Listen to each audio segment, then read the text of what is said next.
If you just unboxed the DJI Neo2, there is a 90% chance you have already opened the DJI Fly app, stared at the controller screen for about 4 seconds, and thought, okay, what does literally any of this do? Don't worry, that was me too. And honestly, that's exactly why this video exists. Here's the thing nobody tells you when you buy this drone. Most of the real power isn't in the drone itself. It's buried inside menus you've probably never even tapped on. We're talking settings that stop you from crashing into a tree, settings that make your footage look 10 times more cinematic, and at least one setting that, if you don't know about it, could genuinely end your flight early. I'm not exaggerating that part, stick around, because tip number 13 alone has saved more Neo2 owners from a lost drone than almost anything else on this list. So today, we're going through 34 controller-side tips and settings, every single one explained the way I wish someone had explained it to me. This is part 2 of the series. Part 1 covered flying with just your phone and the drone. No controller required, so if that's your setup, go check that one out after this. But if you've got the full controller in your hands right now, this is your video. Because there are 34 of these, I've grouped them by menu instead of throwing them at you randomly, so your brain can actually keep up. We'll go flight menu, safety menu, control menu, camera menu, and finally transmission and about. Timestamps are below if you want to jump straight to a section, but honestly, I'd encourage you to watch this one start to finish at least once, because a few of these settings build on each other, and skipping around means you might miss the one tip that explains why another setting even matters. Let's get into it. Your mission control, this first menu, is the one you'll be staring at constantly while flying, so getting comfortable with it changes everything about how confident you feel in the air. Tip 1. The pre-flight checklist. In the top left corner, there's a status bar that usually says something like takeoff permitted. Tap it, and a checklist drops down showing you exactly what's going on with the aircraft vision systems, obstacle sensors, anything flashing a warning. This is also where you'll find quick access to return to home altitude, and max distance, all adjustable right there. Make this your 2-second habit before every single flight. Tip 2. The battery readout. Tap on the battery percentage and you'll unlock more than just a number. You'll see estimated time until automatic return to home, time until forced landing, and time until total battery death. When you're 300 meters out and losing daylight, this little tap becomes the most important piece of information on your screen. Tip 3. Signal and satellites. Tap the arc signal indicator to see exact connection strength between your controller and the drone. Right next to it, the satellite count tells you how solid your GP's lock is. Anything under 10 satellites should make you pause before takeoff, and the app will actually warn you if that happens. Tip 4. Real-time obstacle avoidance switching. There's a small arrow icon that lets you flip between 3 obstacle sensing modes mid-flight: fully off, braking mode, or bypass mode. This used to require digging through settings. Now it's one tap away, which is genuinely useful if you suddenly need to thread through a tight gap. Tip 5. Focus track. Both ways. Tap the square with a dot icon to enable focus track. Then tap the plus symbol that appears over you to start spotlight mode, where the gimbal follows your face, but the drone stays put. Want it to physically follow you? Switch into active track. And here's the part most people miss. Even with focus track off, you can press and hold anywhere on screen. Drag a box around literally anything: a person, a dog, a building, and the drone will lock onto that as its subject instantly. Tip 6. Touchscreen camera control. Forget the scroll wheel for a second. Press and hold directly on the live video feed, feel the little vibration, confirm it, then drag your finger up or down to tilt the gimbal manually. It's faster than it sounds once you've tried it twice.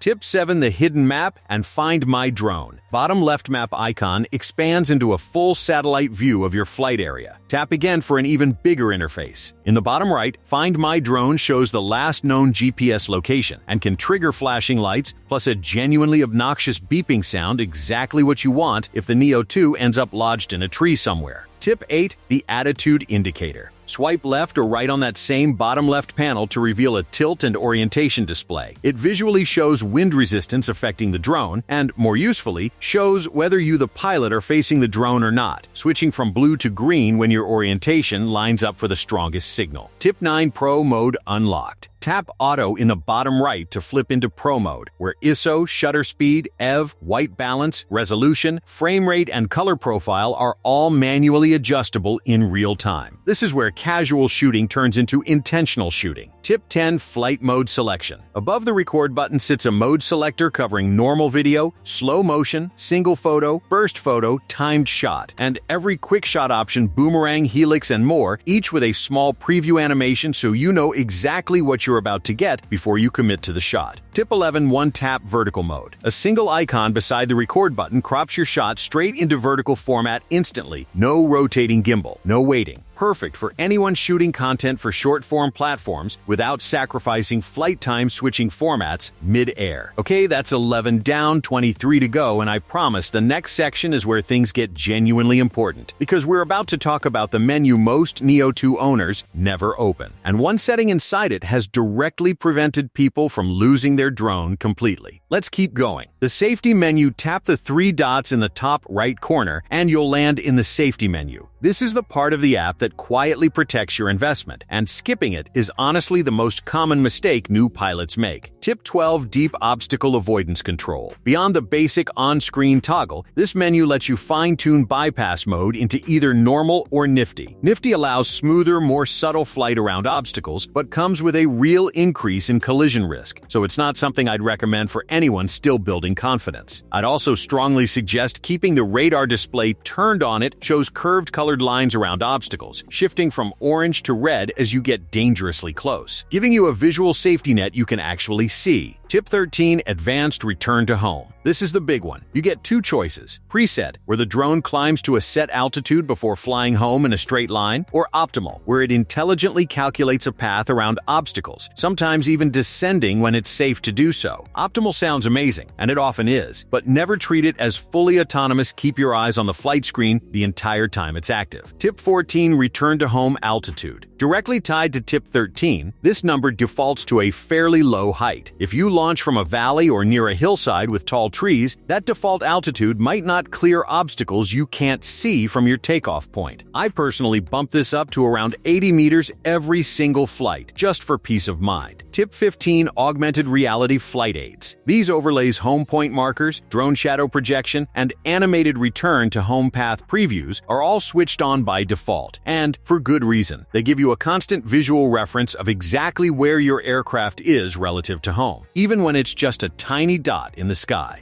Tip 16. Sensor Calibration. If you ever get a compass or IMU warning, this is exactly where you fix it. The app walks you through both processes step by step, no guesswork required. Tip 17. Advanced Battery Diagnostics. Tap into this for voltage, temperature, cycle count, and serial number. But the real gem is the cell status display. If one cell reads noticeably lower than the other, that's your early warning sign of a battery starting to degrade. Catch it here before it becomes a problem mid-flight. Tip 18. Low Altitude Flight Override. Scroll to the bottom and you'll find a toggle for vision positioning and obstacle sensing. Disabling it allows the drone to fly extremely close to the ground for creative low shots. But it removes a safety net, so treat this as an occasional use tool, not a default setting. The control menu, this next section, is genuinely my favorite, because it's where the Neo2 stops feeling like a generic drone and starts flying the way you want it to. Tip 19. Custom Focus Track Profiles. Inside this menu, you can fully customize tracking radius and height for people, vehicles, cycling, and skiing separately. Want the drone hovering just 1 meter from you while cycling? You can dial that in. Everything resets to factory default with one tap if you experiment too far. Tip 20. Gain and Expo Tuning. This is where cine, normal, and sport modes get personalized. You can adjust gimbal tilt speed and smoothness, ascent and descent rates, and brake sensitivity. Crank the gimbal speed up for snappier whip pans, or smooth it out for that lingering cinematic drift when you release the stick. Tip 21. FPV mode for banking shots.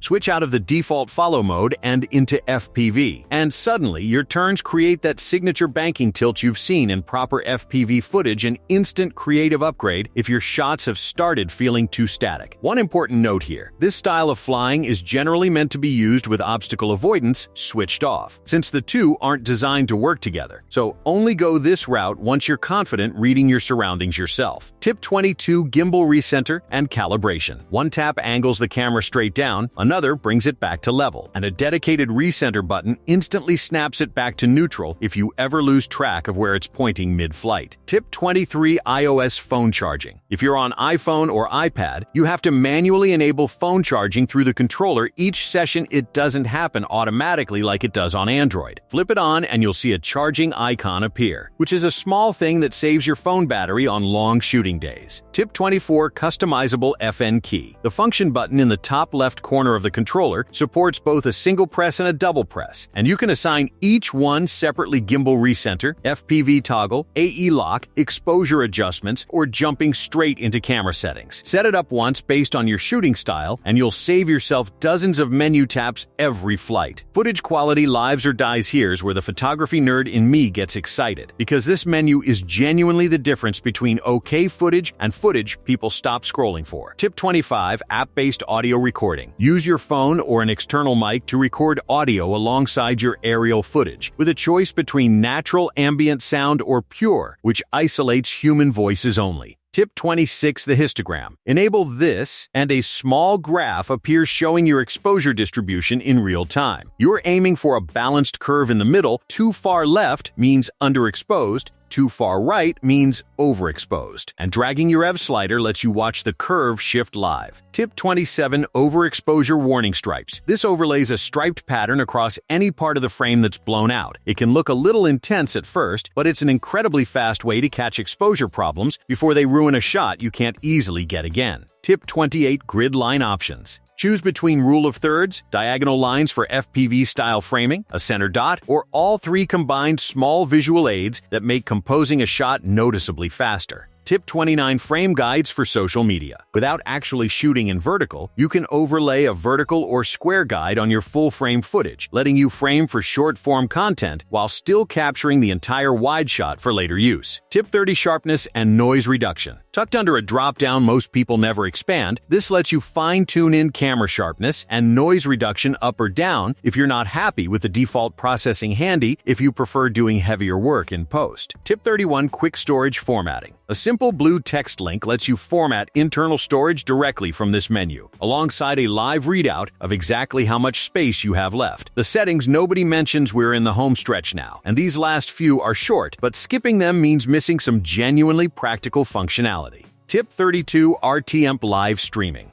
If you already know how RTMP streaming works, this menu lets you input your address, stream key, resolution, and bitrate to broadcast directly. If that sentence meant nothing to you, this setting probably isn't necessary for your workflow yet, and that's completely fine. Tip 33: interference monitoring. This shows you a live visual of every signal competing for airspace around you. Dual band auto is the safest default, but if you're flying somewhere congested, manually switching to 5.8 GH can noticeably clean up your connection. Tip 34: manual firmware checks. One tap checks both aircraft firmware and app version for updates, confirming you're running the latest software without waiting for an automatic prompt that might take a while to appear. And that's all 34. If I had to pick just one to bookmark in your memory, it's Tip 13: advanced return to home. Because that single setting is the difference between a stress-free flight home and a drone stuck in a tree somewhere you can't reach. Everything else on this list makes your footage better or your workflow smoother, but that one genuinely protects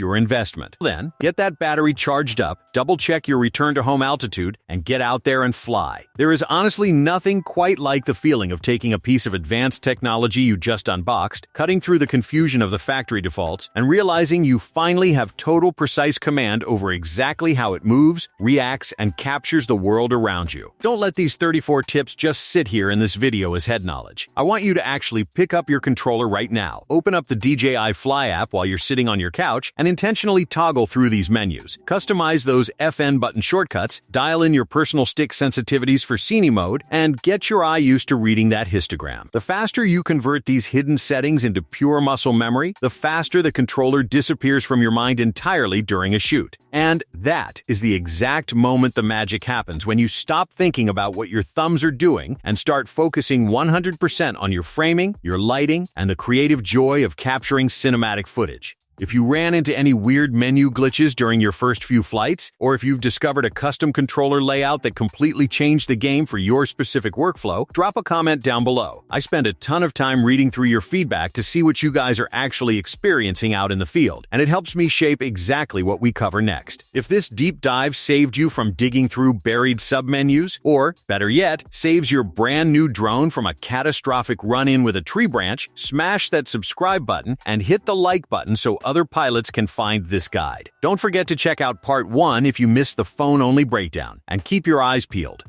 Because based on how much there is to uncover with this drone, Part 3 is going to take an absolute deep dive into mastering the pro video settings and getting the cleanest image possible out of this sensor. Go test out these settings, see which configurations feel right in your hands. And remember, the absolute best footage happens when you stop fighting the technology and just start creating. Thank you so much for hanging out with me today. Stay safe in the air, have an incredible flight, and I will catch you right back here in the next video. See ya!